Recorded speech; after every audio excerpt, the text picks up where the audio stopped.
I am going to be sharing with you the things you didn't know about my story, Celestial.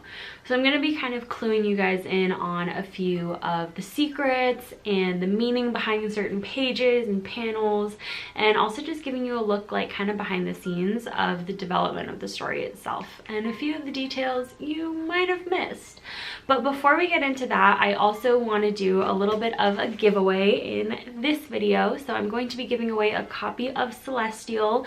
You will get the book and you will also get a vinyl decal. So if you would like to enter the giveaway for a chance to win a copy of Celestial, you can go to the description bar of this video, and their first link in that description bar will be to a widget that you fill out. Obviously, if there's a winner, I will need your address. So if you are under the age of 18, please get your parents' permission first. And if you're following me on other platforms, that can give you the opportunity for additional entries. So it's super straightforward. This is how I've done giveaways before, and it's always worked out. So go ahead and check out that link in the description bar if you would like to win one of these. I also just want to take a second to thank you guys for all of the support on the Celestial project. It's been so cool for you guys to see this story happen basically with me. You know, the story came together so quickly. It really felt like you guys were a part of it every step of the way, and getting to do it as part of Inktober really just intensified that community feel. So thank you guys for the support. You guys are awesome. I also wanted to shout out a couple of other amazing artists that I feel like have been alongside me in the trenches of Inktober. Particularly, I super want to give a shout out to Sasha Fitzgerald, who has killed it this Inktober. She's doing so many amazing things, and if you don't already follow her, please go check her out. She deserves all the love. I also want to give a shout out to Generation Monster, or my good friend Alexi, who I love and adore, who has also been like crushing it this Inktober and really going like above and beyond the call of duty and creating some really cool illustrations. And lastly, a bigger artist that I just super admire, Christopher Keiko, has crushed it on Inktober as well. He does a lot of ink drawings all year round. I feel like Inktober is like a slow month for him as far as like his work ethic goes, because he just works hard all the time and is insanely inspirational. So I want to give a shout out to those three people. If you don't already follow them, definitely go check them out. Their social media will be linked down below. So basically, walking through the facts of Celestial, I'm basically just going to go through the pages one by one and have them up on the side of the screen and cue you guys in on a couple of the facts. I guess first I'll share a couple of the early renditions of the story and kind of some of the foundation that it was built on. The first fact is that I created the character Volana back in 2015 as part of Inktober, and I will have that illustration up here on the screen. The prompt that I was going off of was Moon Goddess, and I really loved that idea, and so I just kind of ran with it, and this character eventually became Volana. And about 2 years later, or maybe it was 1 year later, in 2016, I was participating in a summer art collective called Artstravaganza. People who've been following me for a while probably remember. And that is when I finalized the characters, or I guess loosely finalized the characters, and also created Helios. So the theme that we were working on was opposites, and I thought it would be a really cool idea to create sun and moon characters. I've always been a person who likes contrast, you know, life and death, day and night, you know, sun and moon. I really love those parallels, and so creating those characters was really kind of something I wanted to do for a while, and then Artstravaganza gave me the opportunity to do that, and I'll insert that illustration here as well. My art style's changed a lot and hopefully improved, but it's a really cool illustration. I still love it a lot. Now I'll share with you a couple of like the early renditions of the story when I was still kind of trying out ideas. One of the early renditions of the story involved Helios and Volana being the creators of the 9 planets. And the reason I didn't continue this story was for a few reasons. One, I did not want to develop 9 additional characters as the planets. Just felt like that story would be very involved, and I wasn't sure I was ready to take that on at the time. But then also I was dealing with the question of, if Helios and Volana created all 9 planets, who created Helios and Volana, and then I couldn't really figure out a way that it would make sense without having like a Cersei Jaime Lannister situation, and so I kind of just nipped that in the bud. Couldn't make it work. Not George R.R. Martin, not trying to be. So we changed the story around. One of the other versions of the story was that Helios was created by kind of this universe character, very much like Rhea ended up being, but the universe character had created Helios. Helios was kind of isolated and felt kind of alone. Very biblical parallel here to like Adam and Eve. So the universe decided to take half of his heart and create him a companion that would be Volana. But the plot would be in that process of removing his heart, the momentum that it took to kind of create this other celestial body sent that celestial body much, much farther away. And so now you have these two celestial bodies that, you know, are lonely and isolated and trying to find their way back to each other. And I still like that version of the story. It's just not new. And as much as I think I could probably develop it into something that's cool, I wanted something different and something that people hadn't read before. So I ended up changing it around quite a bit into the story that you've read and that I'll be kind of going through briefly here. And that is how I got to the Celestial story. Another fun fact is that the entire story, from character concept, storyboarding, writing, sketching, inking, printing, assembling, happened in a month and a half. And I have that whole process kind of explained more in depth in a tutorial that I posted a couple of weeks ago. I'll link that in the iCards if you're interested in how you can create your own book from nothing, because that's what I did. And yeah, it was a super fast process, and I would not recommend doing it in that time frame because it was very stressful. But I love the way that the story came out, and I'm gonna go through the pages and kind of just explain kind of the background and some inspiration and some fun facts. So I will post the pages up on this side of the screen and just kind of give you my thoughts. So first we have the cover. The cover went through a few different versions, and you guys helped me a lot with finalizing the cover. I think the biggest thing that changed here is just what I called this book. I've called it a graphic novel, a comic, a zine, a short story, a book, and I really still haven't made up my mind what it's called, but here's the cover. Then we have the first page, which introduces us to Rhea.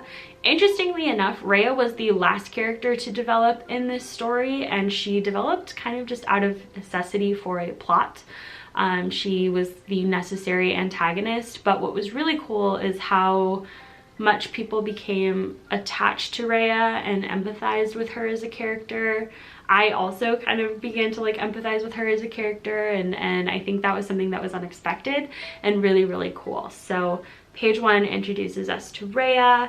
Page 2 kind of instantly sets the tone as being like more like somber. Page 3 kind of introduces this pop of color. You'll notice that a lot of the colors in this comic are very limited. You'll also notice the background for these first 3 pages is dark. That will change gradually throughout the book, so that's something to pay attention to because the intensity of the background reflects the tone of the overall story. So, oh, really quickly, let me read you the foreword of the book because I feel like that's something that the people who were just reading the story online did not get the advantage of, but the people who bought the hard copy of the book will have. So the foreword in the front of the book reads, "Despite what it may seem, the tale you're about to read is not a tale of love. It is about loneliness. Loneliness can manifest in different ways. It can be physical or emotional.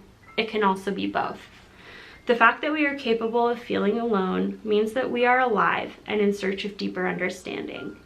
We are on a journey to understand not only ourselves, but the world around us. And most importantly, we are not alone."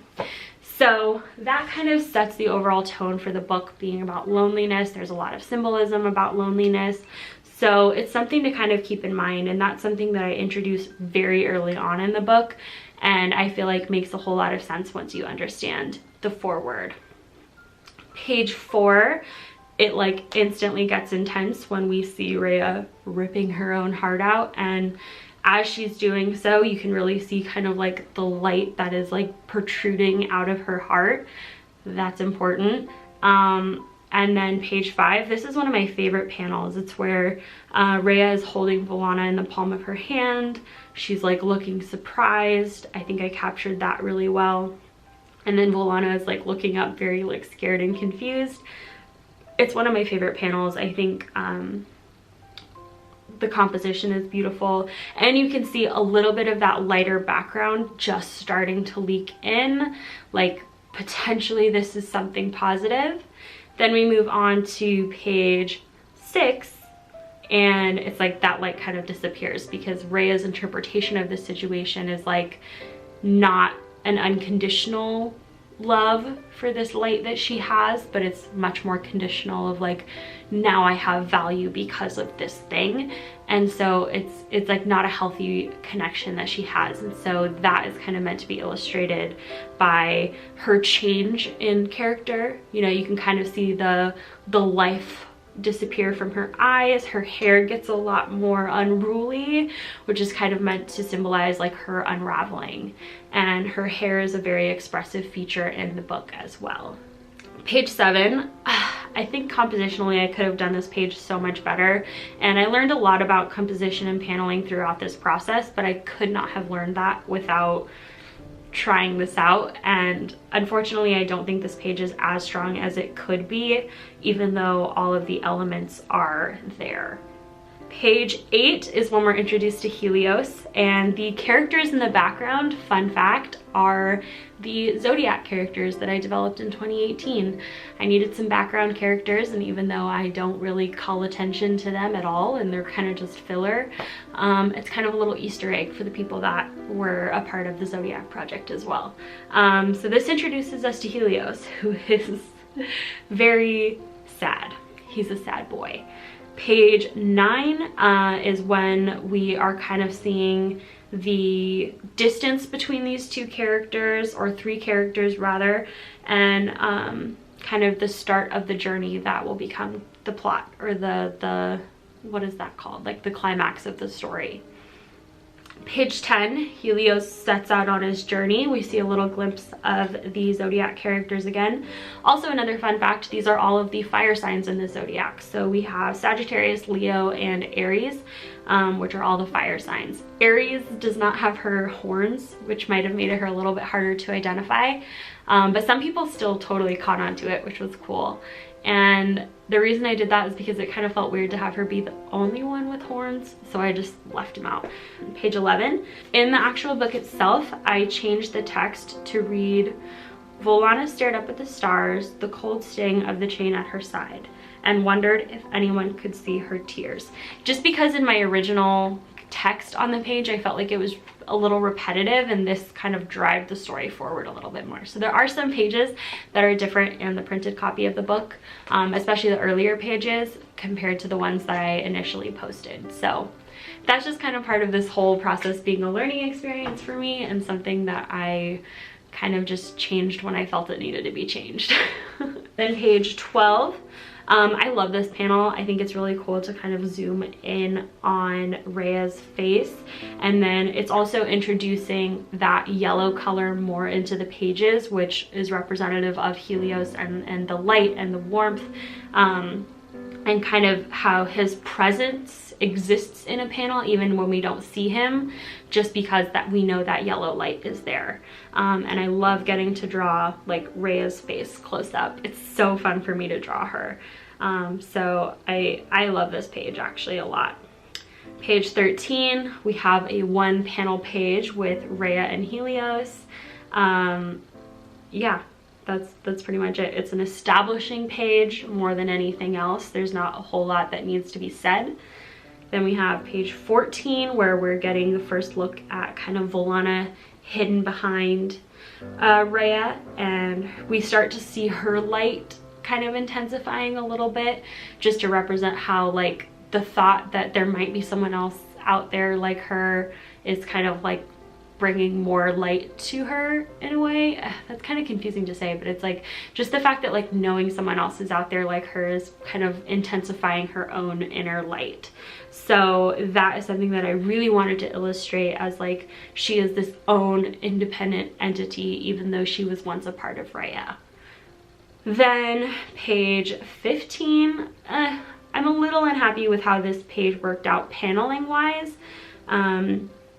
I just feel like, again, it was stiff. I could have included multiple characters in each panel to make it a little bit more visually interesting.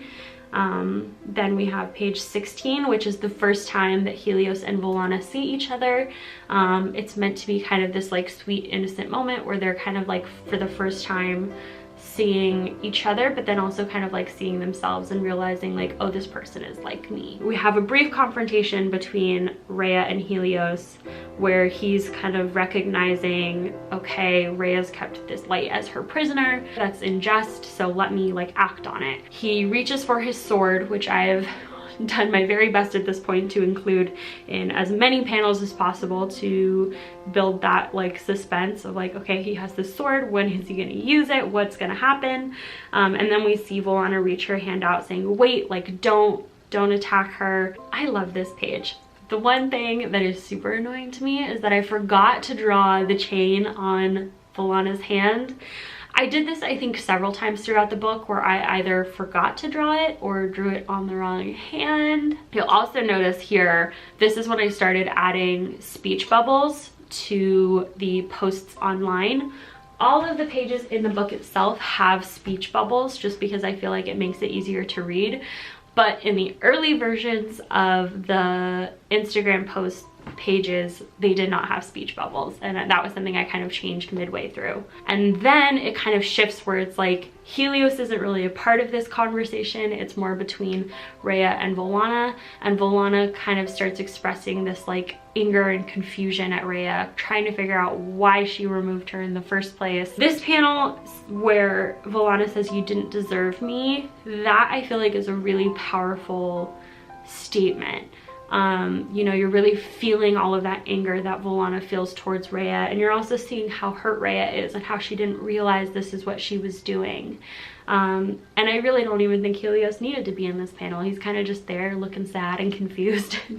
And again, I think I could have portrayed his presence in the panel without actually including him. I think this panel is really squished. It's probably one of my least favorite panels.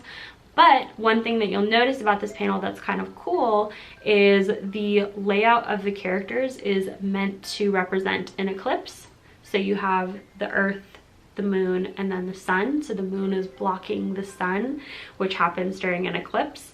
And this is something I wanted to do throughout the book, to really be mindful of the placement of these characters and how that can represent actual astronomical occurrences. Also, in the printed book, something cool that I did is throughout the book there are page numbers, and next to the page number is a little moon, and throughout the book it goes from a new moon to a full moon. And it also parallels the background of the book. Like I mentioned earlier, the beginning pages, the background is really dark, and then as we progress through the story it gets lighter and lighter and lighter, and that's again representing kind of getting out of that darkness, which is that like unhealthy relationship between Rhea and Volana, and the connection between Volana and Helios, realizing they aren't alone. So lots of symbolism.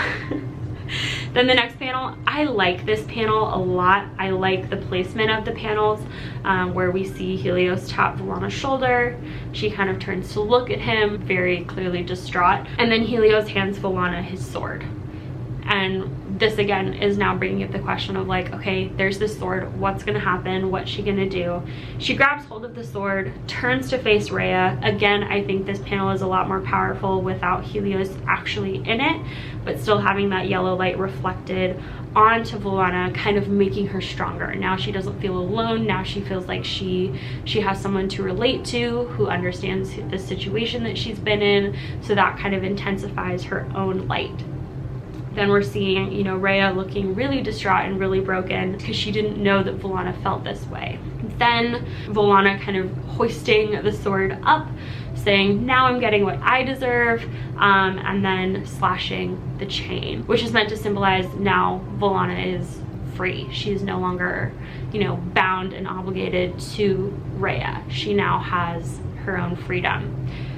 And then on the next page, this is a bit of an abrupt shift, I think, because I was trying to do the story in 31 pages. There were a couple areas that I wish I could have developed more that I didn't really get the chance to. So we see Volana let out a sigh of relief, probably has been thinking about doing that for a long time. She then turns to Helios, and the key here is like we see that chain is broken, but we're still seeing that like ominous black hair on the ground representing kind of what was Rhea. But she turns and gives the sword back to Helios, and then we see kind of the first real interaction between Volana and Helios, and we realize like, oh, Helios doesn't even know her name. She knows who he is. We're assuming kind of because Rhea explained, you know, oh, that's the sun, you know, and she probably, like, in my mind, Rhea probably talks about like the sun and the light a lot, like how special the light is and how important they are because, you know, they have their own light and like, you know, that kind of stuff. That's kind of in my brain, the story, like the background of the story is implied that that's the case. So we see them kind of introduce themselves to each other, and then Helios says, you know, this whole time I thought there was no one else out there like me, and Volana is like, same. We see Helios kind of jumping in saying, you know, will you come back with me? Like, we don't have to be alone anymore. Like, let's, you know, let's stay together. And then I think probably a little bit unpredictable, but Volana says, I can't. And then turns, you know, back to Rhea, even though Rhea is not in frame, and says she needs me, which I think is interesting, and I don't think a lot of people expected this, but the fact that even though Volana is free, her chain is now broken, she has the choice to go, but decides not to. She decides that she's going to stay. And Helios is kind of like, are you crazy? Like, even after everything that happened? And Volana is like, I know, but it's what I gotta do. And I'll explain this a little bit more when I discuss kind of what I would have added, but we'll kind of finish the pages. So we have Helios say, I understand, you know, but will you be okay? Kind of saying like, okay, this is your choice, I respect that. I'm not gonna just like free you from one chain and then attach you to another. So it's also really understanding the respect that Helios has for Volana and her choice. And then the big finale, the final page, Volana says, there's nowhere I can go where your light can't reach me. And this is to symbolize that even though they are now parting ways, we assume that they're both going to be okay because now they both know they're not alone. The other person is out there, the other person understands. Even if they're not with each other, they don't have to feel alone. So that's the ending of the book. I think if there was something I could have added or developed more, I would have loved to have had one final moment between Volana and Rhea at the very end where Volana can reach out to Rhea and say, you know, I'm still with you, I'm not leaving, but things are going to be different now. And that is really meant to illustrate the relationship between the Earth and the Moon in space. So the Earth has a significant gravitational pull on the Moon that keeps it there, but the Moon also has a little bit of a gravitational pull on the Earth. As many of you probably know, the Moon controls the tides on Earth. So I think that's really powerful when you think about like what water represents. Water symbolizes depth, mystery, you know, fear, like vulnerability. And so the fact that Volana is in control of that part of Rhea and that is kind of the like now more mutual relationship that they have, you know, like the earth keeps the moon there, but the moon also has some shared kind of control. So I think I would have changed that just to have a moment where like they can reconnect and we understand that like Rhea is still there, Rhea is okay, she just has some work to do. And I really enjoyed writing Rhea as a character and illustrating her in this book. I think she can relate to a lot of people, which I really like and I think is cool. So that is basically all of the kind of behind the scenes parts of my story, Celestial. If you would like to win a copy of the book, you can check out the giveaway link down below.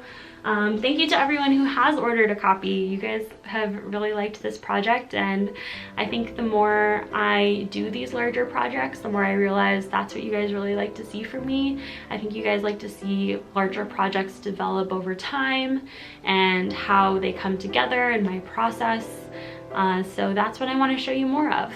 So I hear you guys loud and clear. I will be taking a break from larger projects for the time being because I recently started a new job, so I'm going to be adjusting and my channel will kind of reflect that a little bit. So I'm going to do as many videos as I can, but I probably won't be able to keep up with weekly uploads. I'm still hoping to do 2 to 3 videos a month and focus more on the kind of things that you guys want to see. So I want to do more tutorials and more reviews, and I think the studio vlogs where I'm able to show a little bit more of my behind the scenes process will be really cool for you guys. So again, I will have my shop link down below, I will have the link for the giveaway, and I will also have a link to my favorite artists from this Inktober.